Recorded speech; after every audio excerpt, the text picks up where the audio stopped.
Hi friends, কেমন আছো তোমরা সবাই? আশা করি তোমরা সকলে খুবই ভালো আছো। তোমাদের আশীর্বাদ তো ভালোবাসা আমিও মোটামুটি ভালোই আছি। এডিস ব্লগের নতুন একটি ব্লগে তোমাদের সকলকে স্বাগত জানাই এবং অনেক অনেক ভালোবাসা। তো বন্ধুরা, তোমরা তো সকলেই জানো যে আমরা সুন্দরবনে ঘুরতে এসেছি। তো আগের ব্লগেই শেয়ার করেছিলাম। তো আগের দিন যেহেতু আমরা এখানে এসেছি, মানে পাখিরালয় রাত্রেবেলায় এসেছি, তাই হোটেলটা তোমাদের সঙ্গে শেয়ার করা হয়নি যে কোন হোটেলে উঠেছিলাম। তো আমরা এখানে আপনজন হোটেলেই এসে নাইট স্টে করেছিলাম। তো রাত্রেবেলা হোটেলটা অতটা ভালো করে বোঝা যেত না, তাই সকালবেলা তোমাদের সঙ্গে একটু শেয়ার করছি। তো এই পাশে এখানে চারদিকে গাছপালা লাগানো আছে। আর এই হোটেলটার লঞ্চ ঘাটের একদম, পাখিরালয় যে লঞ্চ ঘাট আছে সেই লঞ্চ ঘাটের একদম পাশেই। আর মাঝখান দিয়ে রাস্তা গেছে, দুপারে ছোট ছোট পুকুর রয়েছে, আর এখানে ফুলের গাছ লাগানো আছে। আর হোটেলের সামনের দিকে অনেকটা বড় লন রয়েছে, মানে ছোট বাগান মতো আর কি। পরিবেশ এখানে খুবই সুন্দর, আর খুব সুন্দর সুন্দর ফুলের গাছও লাগানো রয়েছে। তো প্রথম দিন তো তোমরা দেখলে কোথায় কোথায় ঘুরতে গেছি। তো আজকে আমাদের সুন্দরবন যাত্রার দ্বিতীয় দিন। তো সকাল সকাল স্নান করে একদম ফ্রেশ হয়ে রেডি হয়ে গেছি। আর আমরা লঞ্চ ঘাটে চলেও এসেছি। লঞ্চ ঘাটে এসে লঞ্চে উঠে পড়েছি। আর এই দিনে দ্বিতীয় দিন যে আমরা ঘুরতে যাব, তো এই দিন অনেকগুলো জায়গা যাওয়ার আমাদের পরিকল্পনা ছিল। তার জন্য খুব সকাল সকালই বেরিয়ে গেছি। তো যখন আমরা লঞ্চে উঠি তখন প্রায় সকাল 7টা মতো বাজে। তো সকলেই উঠে পড়েছে আর লঞ্চও আমাদের ছেড়ে দিয়েছে। তো আর এত সকালবেলায় এই দিন মানে এই সময় প্রচণ্ড ঠান্ডাও ছিল, যে একদম যে গরম পড়ে গেছে তাও নেই, বেশ ঠান্ডাও ছিল, চারিদিকটা কুয়াশায় ভর্তিও ছিল। তো যাই হোক, কিছু করার নেই। এটা ঘুরতে এসে তো আর ঘুমোলে চলবে না, তাহলে ঘোরাটাই হবে না, তাই না? তাই সকাল সকাল ঘুম থেকে উঠে আমরা লঞ্চে বসে গেছি। আর সকালবেলায় আমাদের দেখো চা আর দুটো করে বিস্কুট দিয়েছে খাওয়ার জন্য, এখান থেকেই দিয়েছে। তো সকাল সকাল চা খেয়ে যাওয়া যাক। প্রথম দিন আমাদের মানে দ্বিতীয় দিনে আজকে আমাদের প্রথমে কোথায় নিয়ে যায় চলো বন্ধুরা, তোমাদের সঙ্গে শেয়ার করা যাক পুরোটাই।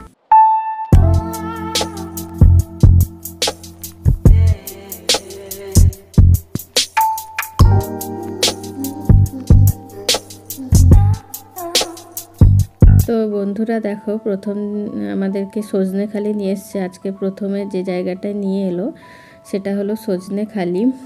তো সজনেখালিতে আমরা ঢুকেও পড়েছি। আর এখানে চারিদিকটা দেখো বন্ধুরা, কত বড় বড় নেট দিয়ে ঘেরা। আর নেটের ওপাশে যে গাছগুলো দেখছো বন্ধুরা, সবই ম্যানগ্রোভ জাতীয় গাছ।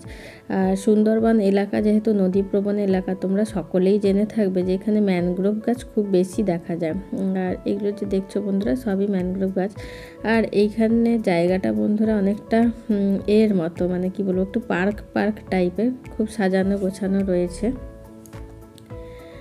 তো চলো বন্ধুরা, পুরোটাই শেয়ার করা যাক তোমাদের সঙ্গে। এখানটা অনেকটা পার্ক টাইপের। আর এখানে সুন্দরী, গেওয়া, হেতাল, আমরা যেসব গাছগুলোর নাম এতদিন পড়ে এসেছি বইতে, সেই গাছগুলোই এখানে রয়েছে। এই পাশে দেখো বন্ধুরা, আর এইখানে যে একটা বড় নেট দিয়ে ঘেরা রয়েছে পুকুর টাইপের, এখানে বলছে অনেকে নাকি কুমির রয়েছে, কিন্তু আমরা এত সকালে গেছি, কুমির ভাইকে আর দেখতে পাইনি। কুমির ভাই এখন ঘুমোচ্ছে। তো যাই হোক, তো ওখানটায় কুমির রয়েছে অনেকেই বললো, কিন্তু আমরা কুমির দেখতে পাইনি। আর এপাশে যেই বড় জলাশয়টা দেখছো বন্ধুরা, পুকুর টাইপের, তো এখানেও অনেকে বলেছিল যে কুমির রয়েছে। আর যেহেতু এত বড় নেট দিয়ে ঘেরা রয়েছে, নিশ্চয়ই কোনো এখানে প্রাণী রয়েছে, না হলে থাকবে কেন, তাই না? এখানে মাছ যেরকম রয়েছে সেরকম এখানে কুমিরও রয়েছে, অনেকেই বলছিল। আর এখানে দেখো বন্ধুরা, নেটগুলো খুব শক্ত, মানে হট করে কেউ চলে আসতে পারবে না। আর এখানটাতে একটা মানুষকে দেখছি, সে হচ্ছে মাছ ধরছে এই ছোট পুকুরটা থেকে। তো সামুদ্রিক মাছই এখানে বেশি পাওয়া যায়, আগে মানে দুদিন এসে যা দেখতে পাচ্ছি তাতে আর কি। আর এই দেখো, বানরটা এখানে বসে আছে। এই বানরগুলো খুব, মানে এদের সাথে যদি লাগা হয় তবেই এরা হচ্ছে এ করে, নাহলে এরা খুবই ভালো। তো নিজেদের মতোই খেলাধুলো করছিল বাঁদরগুলো। যাই হোক, আর এই দেখো বন্ধুরা, একটা অ্যাকোয়ারিয়াম। এই অ্যাকোয়ারিয়ামে আমরা এসেছি।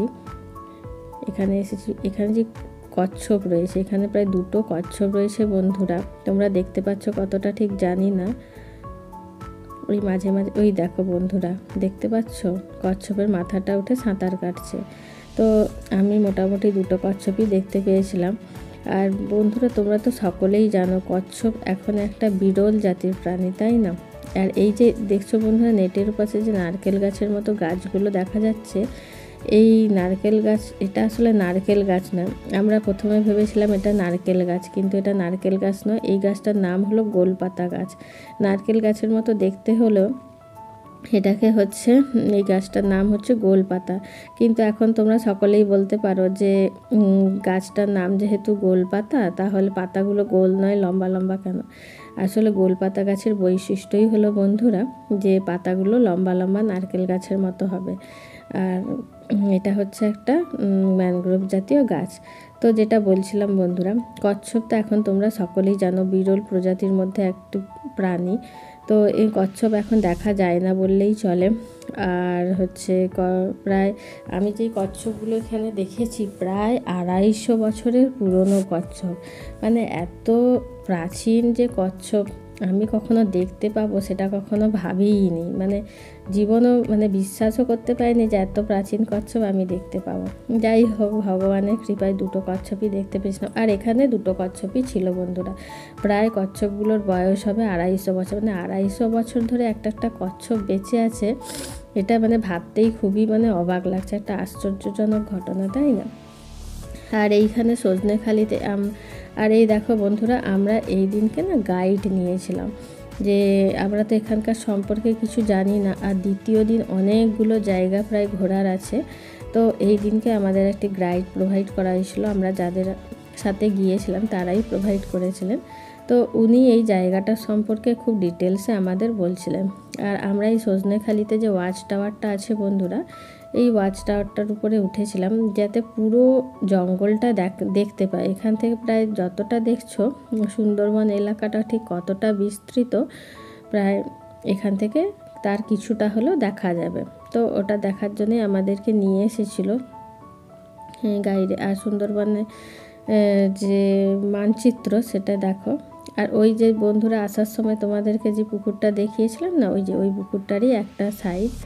তো এখানে দেখো এই যে দেখছো, তো কতটা ফোনে ঠিক বোঝাতে পারছি আমিও ঠিক বুঝতে পারছি না।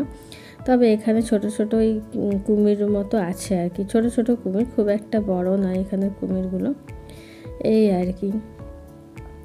তো মোটামুটি এগুলোই দেখেছিলাম। আর এখানে যে বন্ধুরা দেখছো, এখানে একটা কাঠের বাড়ি রয়েছে, এটা খুব প্রাচীন কাঠের বাড়ি। আর এখানের বাড়িগুলো দেখছি প্রায় বন্ধুরা মানে আমাদের যেমন ইট বালি সিমেন্ট দিয়ে তৈরি হয় ওরকম কোনো বাড়ি নয়, এখানে সব বাড়ি বলতে গেলে কাঠের। আর এই যে দেখছো এগুলো একটা একটা মূল, এই মূলগুলোর নাম হলো বন্ধুরা হাঁটু মূল। মানে হাঁটুটা আমাদের মুড়ে দিলে যেরকম উপরটা গোল হয়ে যায়, এই মূলগুলোর অগ্রভাগটা দেখো পুরো ওই রকমই হাঁটুর মতো গোল। তাই এদেরকে বলা হয় নিরুটও বলা হয়, আবার বাংলায় কেউ কেউ হাঁটুমূলও বলে। আর এখানে যে বন্ধুরা আমরা যে ম্যানগ্রোভ গাছগুলো দেখছি, যে সুন্দরী, গরান, এই গাছগুলো কিন্তু কেউ লাগায়নি, এই গাছগুলো আপনা আপনি মানে মাটিতে ফল পড়ে হয়। এপাশে দেখছো কত শ্বাসমূল রয়েছে, পুরো পুরো ভর্তি এখানে শ্বাসমূল। এটার সাহায্যে এই গাছগুলো শ্বাস প্রশ্বাস এগুলো নেয়। আর এই গাছের গুঁড়িটাই দেখো বন্ধুরা কেমন প্রজাপতির মতো, মানে প্রজাপতির মতো যে হয়ে আছে, যে মূলটা বেরিয়ে আছে, এই মূলটার নাম হলো অধিমূল। তো এখানে শ্বাসমূল, অধিমূল এগুলোর সাহায্যেই গাছগুলো দাঁড়িয়ে থাকে। আর গাছগুলোর যে গভীরতা খুব বেশি তা নয়, 2 থেকে 3 ফুট হয়ে থাকে। আর গাছগুলো যে সোজা হয়ে মাটিতে দাঁড়িয়ে থাকে, এই অধিমূল, শ্বাসমূল এগুলোর সাহায্যেই কিন্তু সোজা হয়ে মাটিতে দাঁড়িয়ে থাকে। তো বন্ধুরা আজকের ভিডিওটা এখানেই শেষ করছি। কেমন লাগলো আমাকে জানাবেন, একটি লাইক করে দেবেন, চ্যানেলটি সাবস্ক্রাইব করে দেবেন। দেখাবে পরবর্তী ভিডিও।